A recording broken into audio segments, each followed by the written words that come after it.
Forge FC is ready for their upcoming match. Simply stunning stuff! And finally, their goal! My word, what a rocket! Now, let's get you up to date with Anthony Urciuoli and Match Day Preview on the Forge Audio Network. Hey, Forge fans, Anthony Urciuoli here. It's the Forge Audio Network, the official home of your reigning, defending, undisputed Canadian Premier League champions, Forge FC. It's Match Day Preview, and this is a first. Never before have we previewed a match between Forge FC and Vancouver FC. The expansion squad off to a pretty good start. 5 matches in, 5 points, tied for 4th, which it's early, but would put them in a playoff spot. Coming off a really tough loss where they gave up 5 goals, though. So our goals against does not look good right now, but it's a little misleading and inflated because they got blown away by Atletico Ottawa in their last match. But a major opportunity if you're Vancouver. You're going into Hamilton, Tim Hortons Field, you get the big stadium. You are playing against the class of the Canadian Premier League. 4 straight championship appearances, 3 wins in the last 4 seasons. An amazing opportunity if you're Vancouver FC, and exciting if you're a Vancouver FC player. If you're Forge, it's an opportunity to continue rolling, right? 11 points through 5 matches. They are on top of the CPL table. I mean, we've talked about it ad nauseum, but it's worth pointing out. A club that has not started the way they wanted to so far. You know, look, I mentioned 3 titles in 4 seasons, 4 finals appearances, yet they have not had great starts to their season. In some cases, they've had outright bad starts to their seasons, but they have hit the ground running from day one, which is scary if you are the rest of the CPL, because based on this team's track record, they get better and better as the season goes on. So what does that mean? Could mean trouble for the rest of the Canadian Premier League.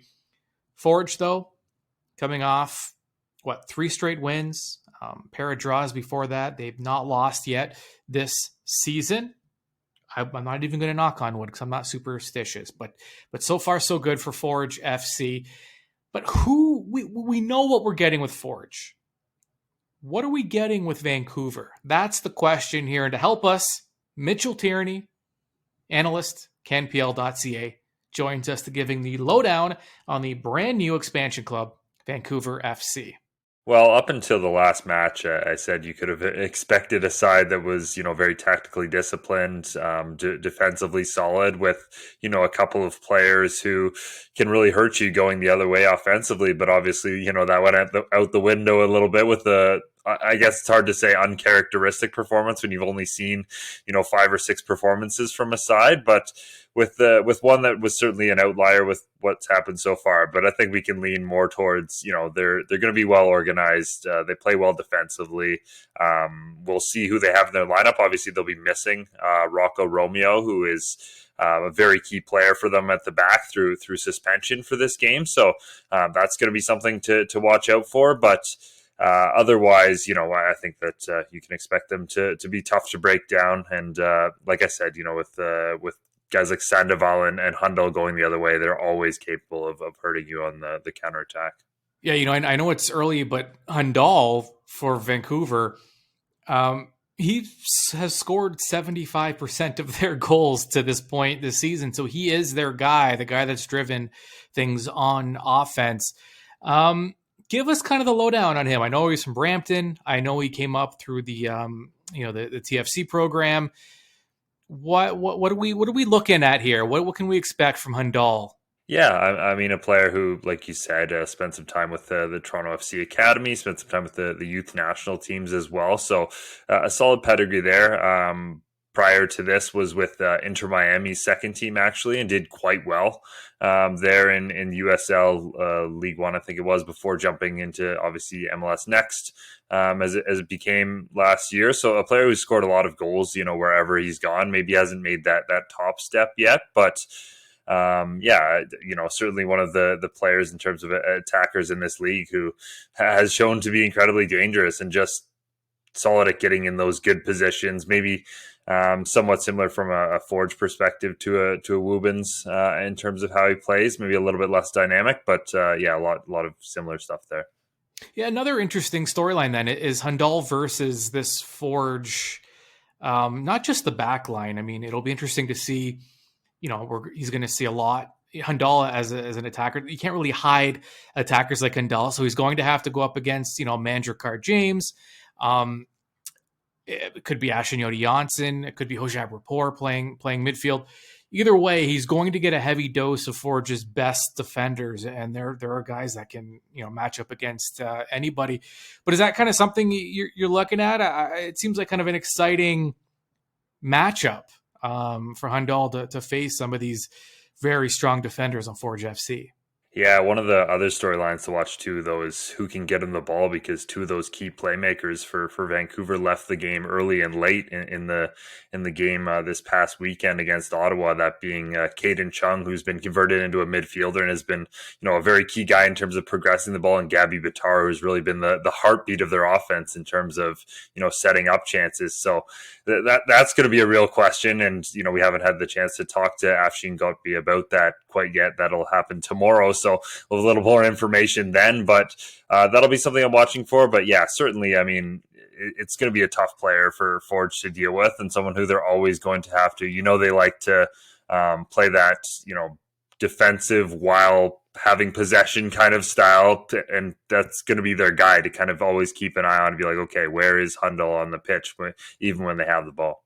The big storyline for Forge, especially to start the year, great problem to have, but possibly a problem nevertheless. A lot of depth, only so many minutes to go around, a lot of talent, sometimes sitting on the bench, but it's the nature of playing on a team like this that has some lofty aspirations.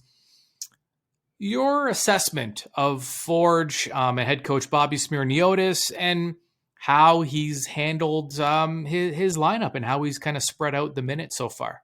Yeah, I think it's certainly, in terms of the early success, even, I think it's gone a little bit better than past years in terms of just being able to get players into good positions, find good chemistry together. And, Jordan Hamilton's going, Woobens Passius is going, basically anyone who comes off the bench seems to be doing solid. We saw Kwesi Poku get a goal this week. I mean, they're getting contributions from all these players, whereas last year it seemed like they were rotating because, especially offensively, they were having trouble finding a guy who could consistently be in form. Sorry, I should have mentioned Taron Campbell as well, who I think has been even better this year than he was last year for Forge, and he's starting to set up a little bit better in Bobby's tactical system. So, I've liked the way he's managed minutes, and this year it seems more like these are guys competing for that position, whereas last year it was more about trying to get one of them going, which they were able to do at least towards the end with Woobens. But yeah, I think that there's a real competition right now up front that is making this Forge team so dangerous.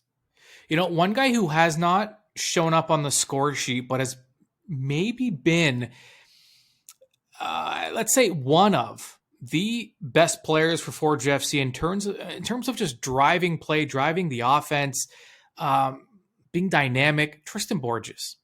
Now, it's again, he's not showing up on the score sheet like he has in the past. He hasn't been the guy in terms of putting up numbers, but he has been the guy in just driving play. I mean, the dynamic, what Borges brings, it's rare. It's hard to find.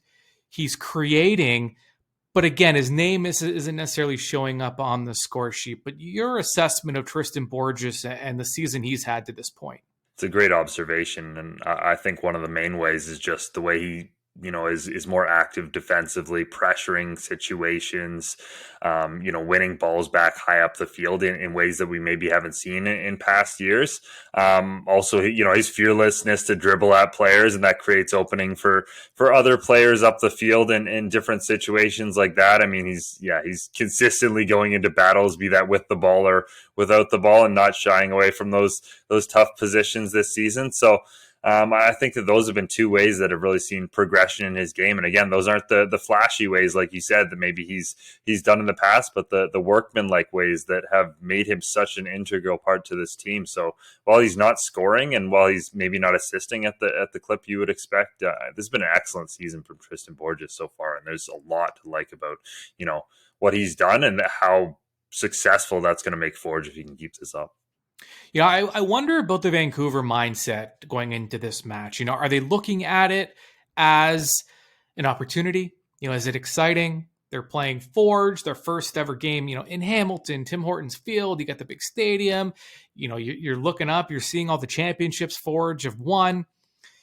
You can approach this in different ways. Is it nerves? Is it intimidating? Is it excitement?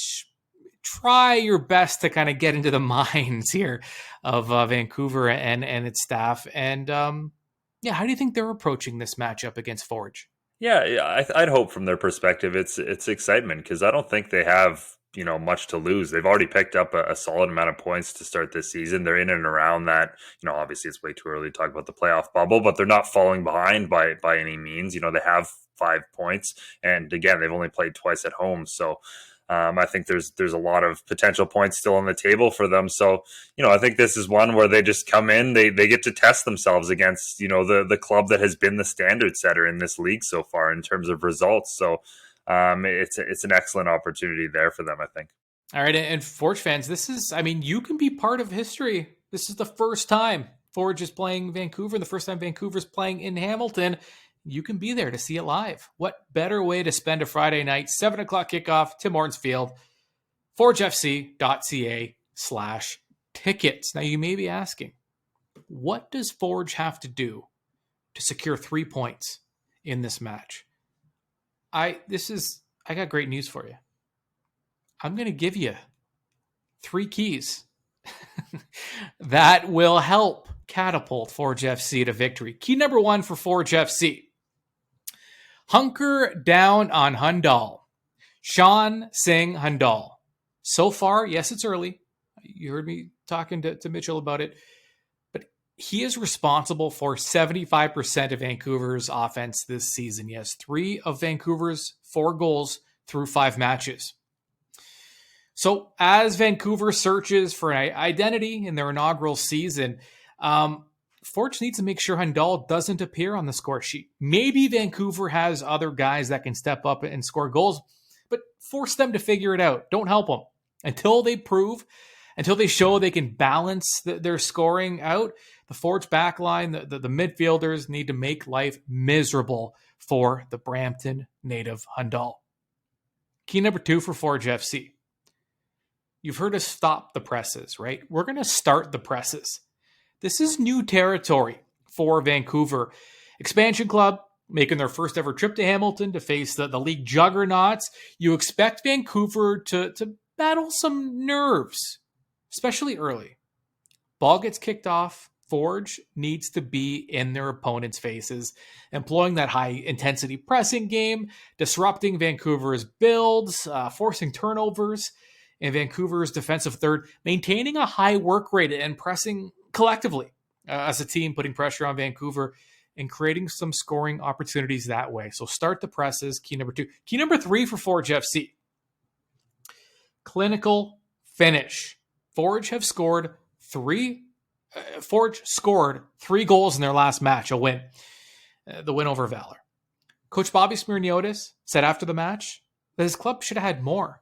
And he's technically right. Forge leads the league in shots on target and shooting percentage. 57% of their attempts are hitting the target. Now, if you need context in terms of how big of a number that is, the next best shooting percentage belongs to Ottawa, who's at 48%. Now, despite being nearly 10 percentage points better than Ottawa, the 2 clubs are tied in goals per match at 1.6, are Forge and Ottawa. So all signs are pointing toward Forge running roughshod over their opponents on the score sheet, but they haven't been able to separate themselves just yet. So more precision inside the area, more clinical finishing will almost guarantee victory on a match-to-match basis. Those are your 3 keys. I mean, you can listen and figure out what the result is after, or you can see if those three keys are put to the test in person. ForgeFC.ca/tickets. Be a part of history.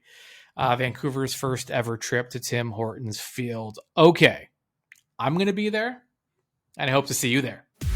Forge FC is prepared, and now you are informed. This has been Match Day Preview with Anthony Urciuoli on the Forge Audio Network. Subscribe on Spotify or wherever you get your podcasts.